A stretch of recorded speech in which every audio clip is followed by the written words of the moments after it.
우리의 소망 불타오르네.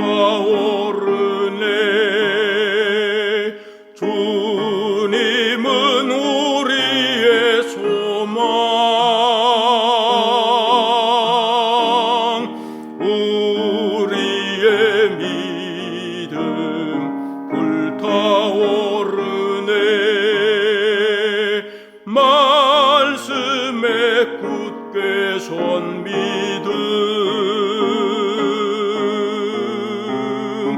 나은 때가 없으리. 주님 다시 오시리. 깨어 노래하여라. 할렐루야. 왕의 왕, 우리의 소망 불타오르네. 계림은 우리의 소망.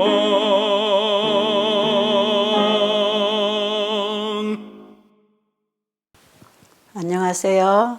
오늘은 시대소망 제42장 유전입니다. 오늘 우리가 공부할 본문의 말씀은 마태복음 15장 1절부터 20절까지 내용입니다. 읽어드릴게요. 그때에 바리새인과 서기관들이 예루살렘으로부터 예수께 나와 가로되 당신의 제자들이 어찌하여 장로들의 유전을 범하나이까? 떡 먹을 때 손을 씻지 아니하나이다. 대답하여 가라사대 너희는 어찌하여 너희 유전으로 하나님의 계명을 범하느뇨? 하나님이 이르셨으되 내 부모를 공경하라 하시고 또 아비나 어미를 회방하는 자는 반드시 죽이리라 하셨거늘 너희는 가로되 누구든지 아비에게나 어미에게나 말하기를 내가 드려 유익하게 할 것이 하나님께 드림이 되었다고 하기만 하면 그 부모를 공경할 것이 없다 하여 너희 유전으로 하나님의 말씀을 폐하는도다. 외식하는 자들아, 이사야가 너에게 대하여 잘 예언하였도다. 일러스되 이 백성이 입술로는 나를 존경하되 마음은 내게서 멀도다. 사람의 계명으로 교훈을 삼아 가르치니 나를 헛되이 경배하는도다 하였느니라 하시고 무리를 불러 이르시되 듣고 깨달으라. 입에 들어가는 것이 사람을 더럽게 하는 것이 아니라 입에서 나오는 그것이 사람을 더럽게 하는 것이니라. 이에 제자들이 나와 가로되 바리새인들이 이 말씀을 듣고 걸림이 된 줄 아시나이까? 예수께서 대답하여 가라사대 심은 것마다 내 천부께서 심으시지 않은 것은 뽑힐 것이니 그냥 두어라. 저희는 소경이 되어 소경을 인도하는 자로다. 만일 소경이 소경을 인도하면 둘이 다 구덩이에 빠지리라 하신대. 베드로가 대답하여 가로되 이 비유를 우리에게 설명하여 주옵소서. 예수께서 가라사대 너희도 아직까지 깨달음이 없느냐? 입으로 들어가는 모든 것은 배로 들어가서 뒤로 내어 버려지는 줄을 알지 못하느냐? 입에서 나오는 것들은 마음에서 나오나니 이것이야말로 사람을 더럽게 하느니라. 마음에서 나오는 것은 악한 생각과 살인과 간음과 음란과 도적질과 거짓 증거와 회방이니 이런 것들이 사람을 더럽게 하는 것이요 씻지 않은 손으로 먹는 것은 사람을 더럽게 하지 못하느니라. 예수님께서 이 땅에 오셔서 일을 하실 때에 가장 방해가 되고 예수님의 일에 대해서 이해를 못한 사람들이 그 당시 교회 지도자들이었어요. 이들이 예수님의 사업에 방해만 하지 않았더라면 예수님의 사업은 그 당시에 훨씬 더 널리 확산이 되었을 것이라고 합니다. 우리가 지난 41장 갈릴리에서의 위기장에서 공부했듯이 예수님께서 보리떡 5개로 이적을 행해서 5,000명 이상을 먹이신 그 이적을 통해서 예수님은 사람들에게 하늘로부터 온 떡, 먹고 영원히 죽지 아니할 떡에 대해서 설명을 하시려고 또 그 떡을 만들어 먹이셨단 말이에요. 물론 그들의 배고픔을 채워주시는 일을 하셨기도 했지만 그 일을 통해서 영원히 죽지 아니할 양식, 영원히 배고프지 아니할 양식, 그것이 나를 믿는 것이다. 그 말씀을 예수님이 하시면서 내 살을 먹고 내 피를 마시는 자는 영생을 가졌고 마지막 날에 내가 이를 다시 살릴 것이라. 나는 아버지께로부터 와서 아버지로 인하여 사는 것처럼 나를 먹는 너희도 나로 인하여 살리라. 이런 중요한 믿음으로 말미암은 의의 복음을 자기 민족들에게 가르치셨지만 그 백성들이 그 말씀을 이해하지 못했고 받아들이지 않았고 그들은 현세적인 필요만 채워주실 왕으로 예수님을 추대하려고 했지 영원한 하늘을 얻기 위하여 어떻게 해야 되는지에 대한 관심이 없었기 때문에 예수님의 말씀은 그야말로 그들에게 세기의 경읽는 식으로 들리지 않았어요. 무슨 말씀인지 깨닫지도 못하고 알려고도 하지 않고 받아들이려고도 하지 않을 때에 결국 그들이 주님을 거절할 때는 그분을 반대하는 편에서 그분을 죽이려고 했잖아요. 이러한 분위기를 예수님이 아셨기 때문에 지금 예루살렘에서 열리고 있는 유월절 집회에 예수님이 올라가시지 않으셨어요. 예수님이 그곳에 오시지 않은 사실을 알고 거기서 사람들이 예수님 계신 곳으로 찾아왔습니다. 그랬기 때문에 예수님 계신 곳으로 정탐꾼을 보냈어요. 그래서 예수님 옆에서 계속 사사건건 예수님을 책잡기 위해서 정탐을 하고 있는 것입니다. 그때에 그 이제 예수님이 제자들하고 같이 떡을 드실 때에 손을 씻지 않고 드신 것 같아요. 근데 이게 딱 걸린 것입니다. 그러면서 여기 마태복음 15장 2절에 보니까 당신의 제자들이 어찌하여 장로들의 유전을 범하나이까? 떡을 먹을 때에 손을 씻지 아니하고 먹나이다. 이걸 지적을 했어요. 여기에 장로라고 하는 사람들은 사실 문자적으로는 나이 많은 어른들을 일컫는 말이지만 그들은 랍비들이었어요. 종교 지도자들을 지칭할 때 흔히 사용하는 말입니다. 이 장로들이라고 할 때에. 그리고 그들은 특히 율법에 능통한 자들입니다. 그리고 그 장로들은 율법을 해석하는 데 있어서 공적인 신뢰를 받고 있는 사람들이었어요. 이들의 해석은 구전으로 이어져 왔고 이러한 해석이 사실은 율법보다도 존중이 여김을 받았어요. 이러한 가르침을 유전이라고 하는데 이 유전들을 BC 300년에서 AD 800년 사이에 이 모든 유전들을 다 모아서 하나의 문서로 만든 것이 탈무드입니다. 그래서 탈무드에는 좋은 유대인들의 가르침이 있다고들 하지요. 근데 이것이 본질적으로 하나님의 율법과 맞지 않은 부분들이 상당히 많습니다. 자, 그런데 그 장로들이 만든 유전에 의하면 언제든지 떡을 먹을 때는 손을 씻어야 된다. 이것은 사실은 좋은 습관을 기르는 것이지요. 우리가 외부에 외출을 하고 갔다 오면 어떤 바이러스나 세균이 손에 묻어 있을 테니까 지금도 우리가 손 씻는 거 많이 하잖아요. 아이들도 놀다 들어오면 손 씻어라, 손 씻고 먹어라. 자, 옷 벗고 먼지 묻은 옷 씻고 샤워하고 갈아입고 자자. 이런 거 지금도 하는 것이에요. 이런 사소한 이런 문제들을 우리가 일상생활에서 지키는 것은 개인의 위생에 있어서 참 좋은 일이기는 하지만 지금 이 장로들이 만든 유전에는 자기들의 결례의식이라 해가지고 이것을 실행하지 않으면 이 세상에서나 다음 세상에서도 형벌을 받게 된다고 해서 그러면서 이들을 죽이는 것을 하나의 미덕으로 생각하고 했다는 것입니다.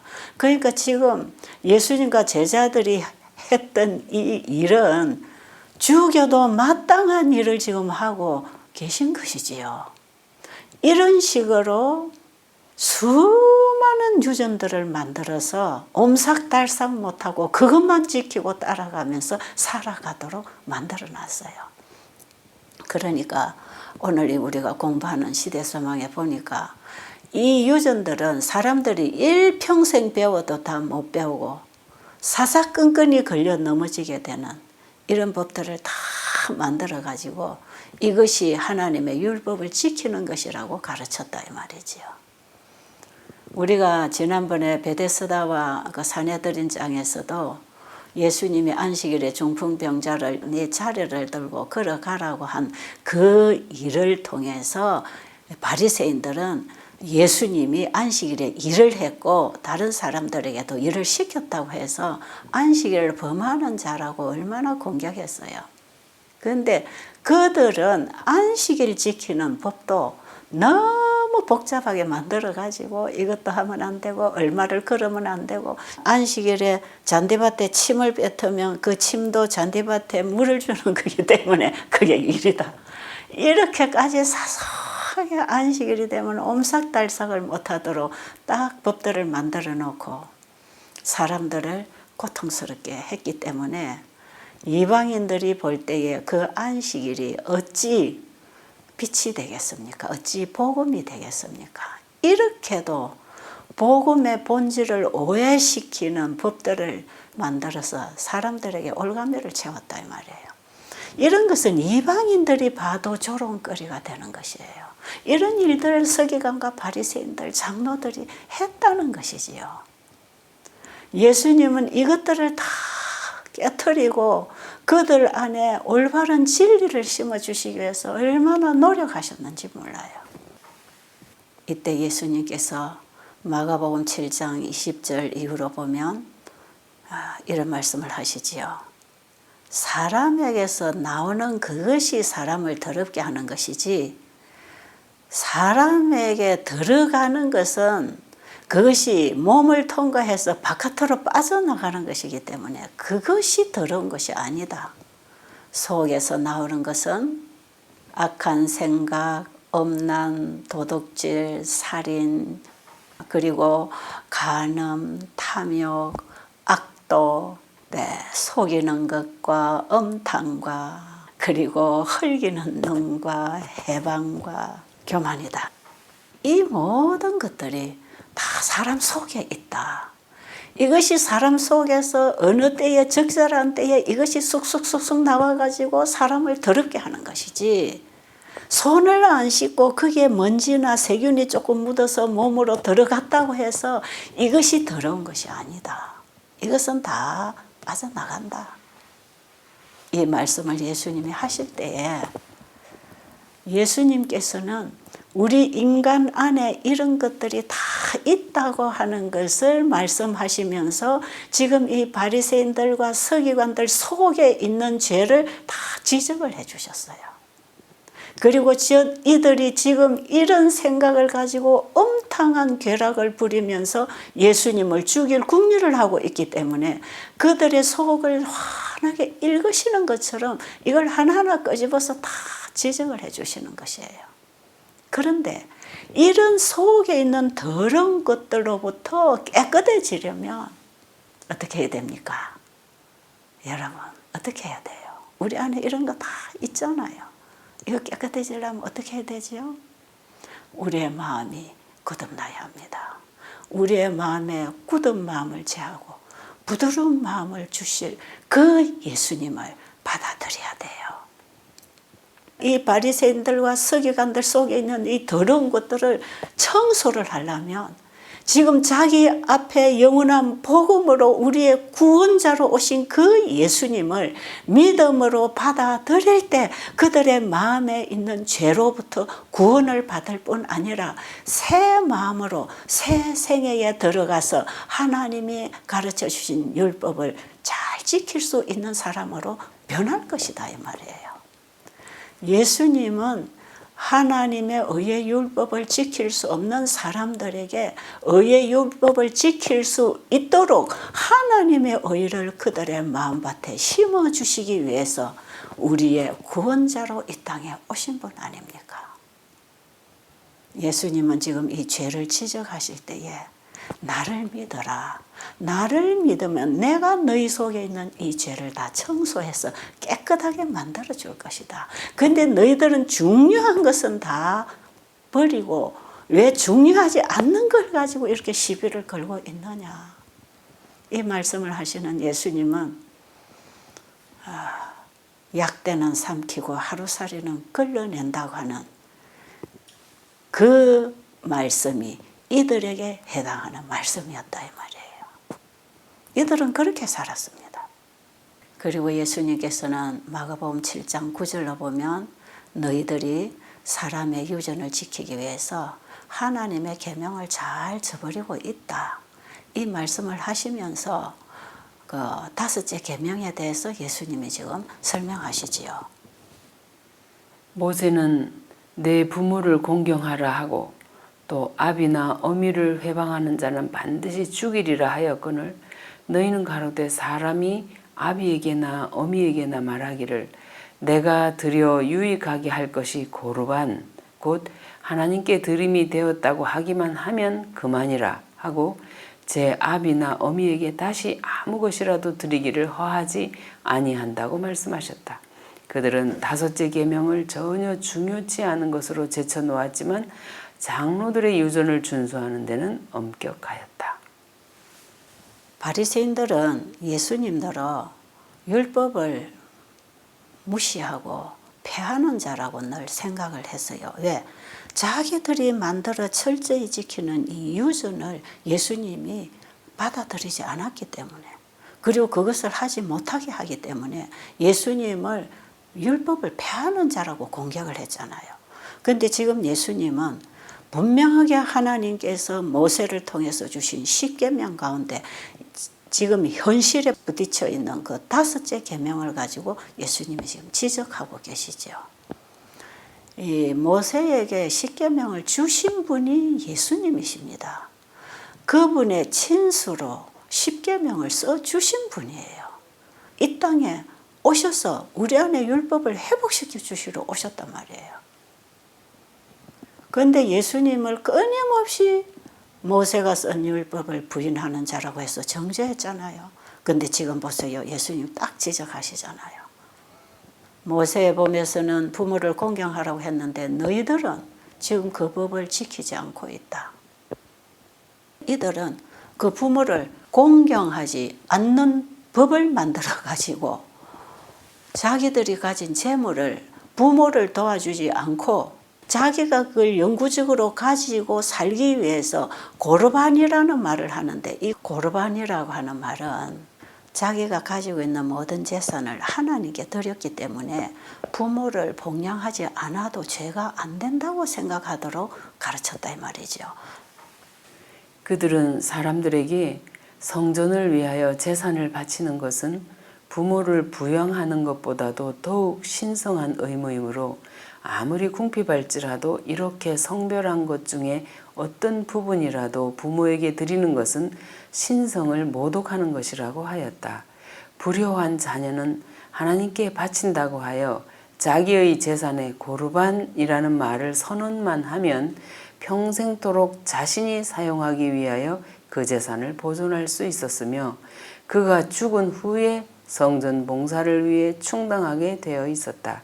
이와 같이 자녀는 생시나 죽을 때나 하나님께 대한 가시적인 봉헌을 구실로 부모를 마음대로 불공경하고 속였다. 이 유전이라는 게 얼마나 율법과 배치되고 있습니까? 다섯째 계명을 이런 식으로 해서 범해도 죄가 안 되도록 법을 만들어 놓고는 결과적으로 왜 이렇게 하는 겁니까? 그들이 가진 모든 재산을 성전에 바치도록 하기 위해서 이렇게 하고 있는 것이에요. 예수님께서는 그들이 하나님의 계명을 범하고 있다는 것을 지적했을 때 이 바리새인들은 자존심이 상했어요. 이런 정탐꾼들 앞에 예수님께서는 이 말씀을 풀어주시면서 이 외식하는 자들아, 바로 이사야가 너희들에 대하여 이렇게 기록했지 않느냐. 이 백성이 입술로는 나를 존경하되 마음은 내게서 멀도다. 사람의 계명으로 교훈을 삼아 가르치니 나를 헛되이 경배하는도다. 이사야 선지자가 하신 이 말씀은 바로 이들의 상태를 보고 하신 말씀이거든요. 그걸 예수님이 지금 다시 상기시켜 주면서 너희들이 지금 이렇게 하고 있다. 이 말씀은 바리새인들이 만들어 놓은 전체적인 제도에 대한 잘못을 말씀하고 계시는 것이에요. 이 말씀을 듣고 있던 예루살렘에서 온 대표자들이 분노가 일어났습니다. 예수님을 책잡을 것이 없을 뿐 아니라 그분으로부터 자신들이 책잡히고 있다는 이 사실을 참을 수 없는 자존심이 상하는 것이에요. 그러니까 예수님이 주시는 말씀을 받아들이기는커녕 예수님을 없애버리려고 분노해서 숙덕숙덕 하는 말을 그 옆에 있던 제자가 들었어요. 이 모습을 바라본 제자들은 예수님이 상당한 위기에 처해 있다는 사실을 알았어요.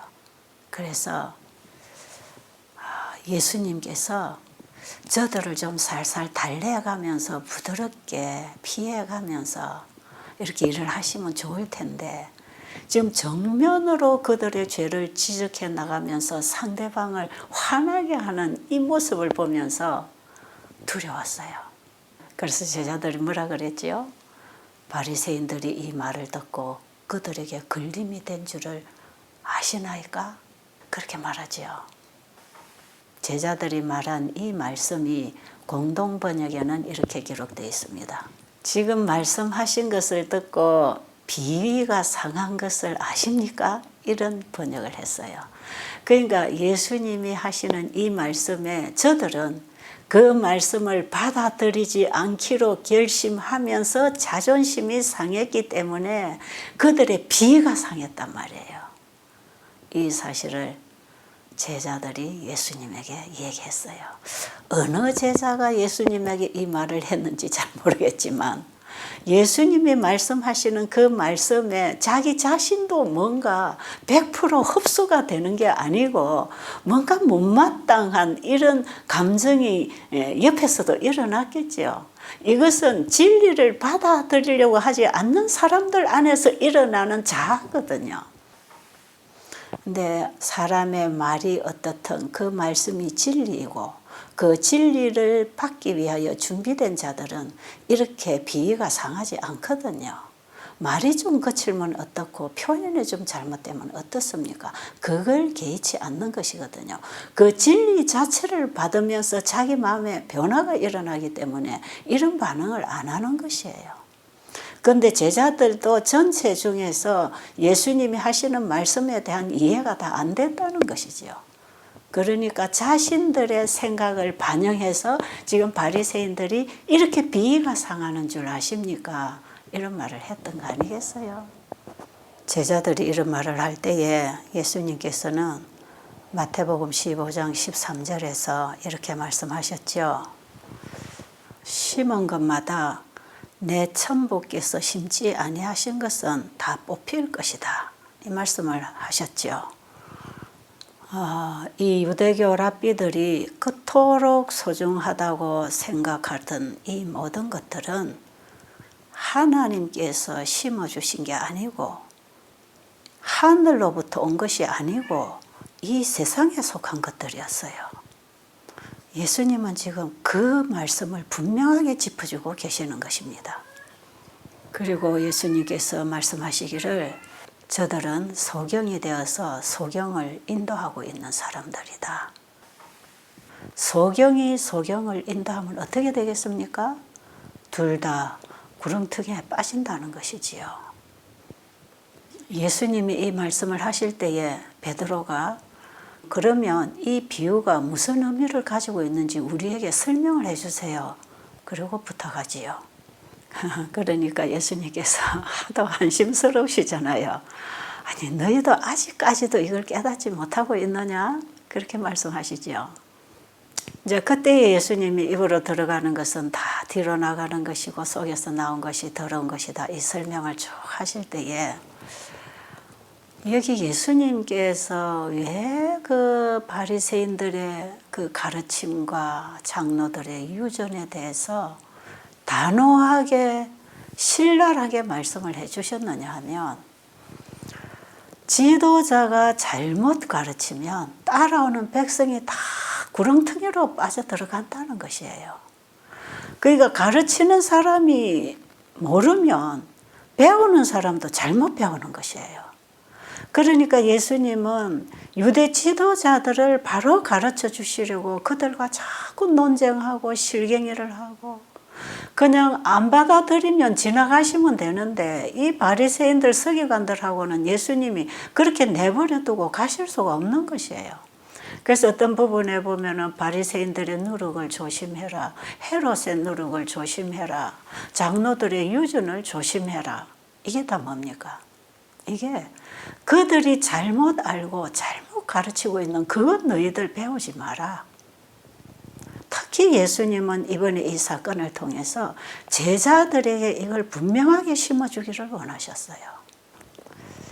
예수님께서 당하고 계시는 이런 일들은 오늘날 우리 시대에도 이 시대에 하나님의 주신 기별을 전하게 될 때에 이 기별에 대한 분명한 이해가 없이 인본적으로 성경을 가르치고 신앙을 하는 이런 사람들이 이 하늘로부터 온 기별을 거절하면서 오히려 더 중요하지 않은 주제들을 가지고 나와서 백성들을 잘못 끌어갈 뿐 아니라 이 기별을 막아버리기 위해서 일어난다고 하는 사실도 오늘 암시를 하고 있는 것이에요. 자, 다음 말씀 보겠습니다.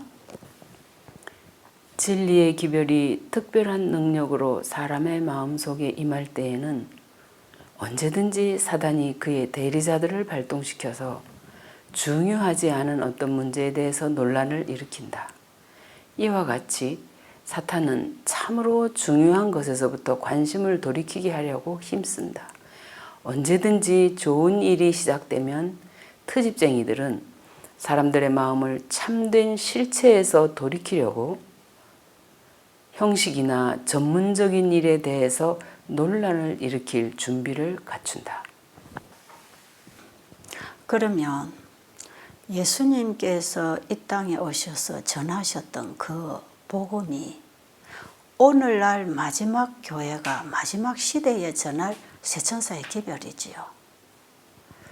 그러면 예수님께서 전하신 그 복음이 우리 죄인은 오직 예수를 믿음으로 말미암아서만 하나님의 의에 참여할 수 있고 그분의 계명에 순종할 수 있다고 하는 그 복음. 말하자면 하나님의 계명과 예수 믿음이어야 완전한 구원에 이르는 신앙을 가졌다고 하는 사실을 얘기하고 있는 것이거든요. 그러니까 여기에는 어떤 인본주의 사상이나 세상에 속한 어떤 좋은 교훈들을 가지고 복음을 대신할 것이 아니고 하나님이 하늘로부터 보내주신 그 천국 복음 그 외에는 다른 것은 다 뽑힌다는 것이에요. 그러면서 이 마지막 시대에 이와 같은 일이 일어날 것에 대해서 오늘 공부하는 장 마지막 부분에 이런 기록을 하고 있네요. 우리 한번 읽어보도록 하겠습니다. 하나님의 계명과 예수의 믿음의 주의를 환기시키라는 분부를 받고 있는 이때에 우리는 그리스도의 시대에 나타났던 것과 똑같은 증오심을 본다. 하나님의 남은 백성들에 대해서 용이 여자에게 분노하여 돌아가서 그 여자의 남은 자손 곧 하나님의 계명을 지키며 예수의 증거를 가진 자들로 더불어 싸우려고 한다고 기록되어 있다. 오늘날 우리 시대에는 하나님의 계명과 예수의 믿음에 대해서 주의를 환기시키라는 기별이 와 있는 시대입니다. 이게 무슨 기별이지요? 이게 셋째 천사 기별 아닙니까? 이 기별이 나갈 때 예수님께서 그 시대의 교회 지도자들로부터 만난 반대를 만날 것이라고 오늘 우리에게 중요한 메시지를 주고 있습니다.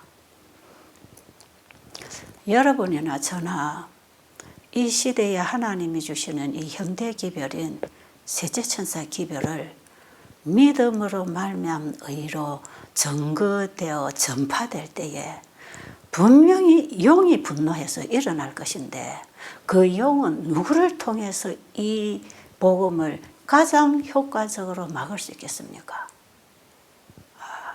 지도자들을 통해서, 그 교회 당국자들을 통해서 가장 효과적으로 방해할 수 있는 위치에 있는 그들을 통해서 이 기별이 나가는 것을 막을 것이라는 거지요. 저는 이 말씀의 의미가 뭔지 참 많은 경험을 하고 있어요. 여러분들은 어떻습니까? 이 복음을 전하는 사업을 하지 않으면 방해가 없어요. 그리고 핍박받을 일도 없어요. 그냥 신앙생활 잘하고 봉사하면 그냥 칭찬받고 문제없는 신자가 되는 것입니다. 그런데 이 시대에 하나님이 주신 이 천국으로부터 온 이 현대 기별을 우리가 전하고 살고 이 사업을 추진해 나간다면 사탄은 분노한다는 거 알아야 돼요. 그래서 이 마지막 성도들은 순교의 정신으로 일하지 않으면 우리가 복음을 양보할 수밖에 없게 되는 것이에요.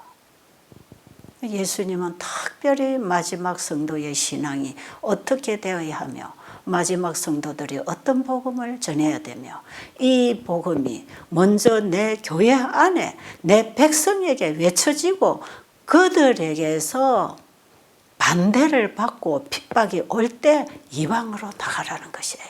오늘 보니까 예수님도 그렇게 하고 계시네요. 그래서 이제 우리는 오늘 예수님이 이제 가버나움에서 떠나십니다. 유대 땅을 떠나셔서 이방인이 사는 땅으로 나가시죠. 지금 예수님이 이렇게 자기 백성에게서 반대를 만나고 자기 땅에서 영접되지 못하고 이방인에게 오히려 준비된 영혼들을 살려주기 위해서 예수님이 나가실 때에 물론 그 일도 중요해서 하셔야 됐지만 예수님의 마음이 얼마나 씁쓸하겠어요. 우리가 지난 장에서도 이 떡 문제로 얼마나 시비가 걸리고 또 그 앞에는 예수님이 왕위에 추대되는 것을 거절하고 무리들을 해산시킨 이 일로 인해서 제자들에게까지 불평이 일어나고 이런 정오심으로 둘러싸여 있는 이런 분위기에서 예수님이 내 살을 먹고 내 피를 마시라는 이 복음이 절대로 그들에게 들어가지 않았을 때에 예수님께서 그곳에서 더 이상 일하실 수 없으셨고 오늘 또 이 유전 때문에 이렇게 다투시면서 이들은 자기들의 교리에 응하지 않으면 그냥 이단으로 몰아서 죽이려고 하기 때문에 예수님은 또 그곳을 피해야 되는 것이에요. 그래서 이곳에서 저곳으로 피해 다니면서 그들이 복음을 받지 아니하면 발에 먼지를 털어버리고 그 성에서 나오라고 하신 그분도 그렇게 쫓겨다니시면서 일을 하셨다 이 말이에요. 그래서 이제 우리가 다음 43장에서는 예수님이 이제 이방 땅으로 가셔서 어떤 일을 하고 계시는지 그 부분을 공부하게 될 것입니다. 오늘 공부는 여기서 마치도록 하겠습니다.